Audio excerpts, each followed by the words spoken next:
কি হয়েছে তোমার? কে মেরে ফেলবে? ওই গুন্ডারা আপনাকে আমি সব ইনফরমেশন দিয়ে বলে ওরা আমাকে মারার চেষ্টা করছে। আমাকে বাঁচান স্যার। কি মারতেছে? চলো দেখি তো। না না, আমি যাব না, ওরা আমাকে মেরে ফেলবে। আমি থাকতে তোমার কিচ্ছু হবে না, এসো তো।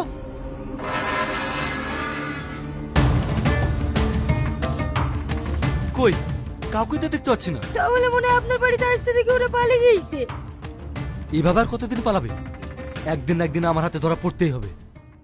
যাও, তুমি এখন বাড়ি যাও। না না, আমি আপনার কাছ থেকে যাব না, ওরা আমাকে মেরে ফেলবে। না না, এখানে থাকা হবে না। এখানে থাকলে লোকে কি ভাববে বলো তো?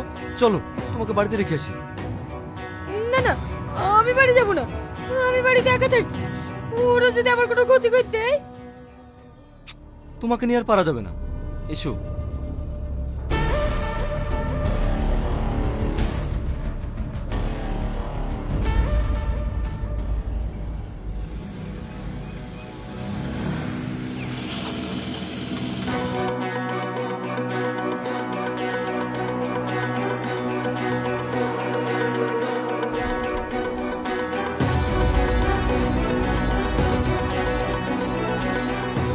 Hands up!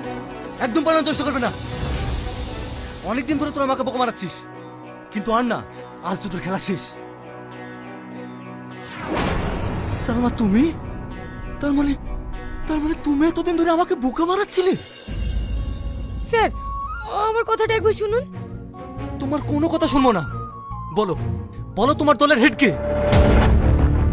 আমি মরে যাব, তাও আমি বলবো না।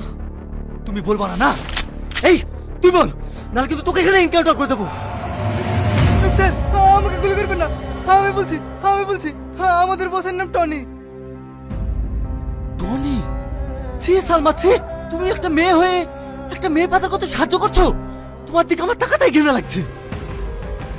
মেয়ে পাচার? না না, টনি এরকম কাজ করতে পারে না, আপনি মিথ্যা বলছেন। তুমি টনির সম্বন্ধে কতটুকু জানো? নারী পাচার, স্মাগলিং, ড্রাগস সব পাচারে যুক্ত আছে। আমি আপনার কথা বিশ্বাস করি না। আপনার কথা যদি সত্যি হয়ে থাকে, আপনি আমাকে ছেড়ে দেন, যেভাবেই হোক টনিকে আমি আপনার হাতে তুলে দেবো। ঠিক আছে, যাও, তোমাকে ছেড়ে দিলাম। এই, একে নিয়ে চল।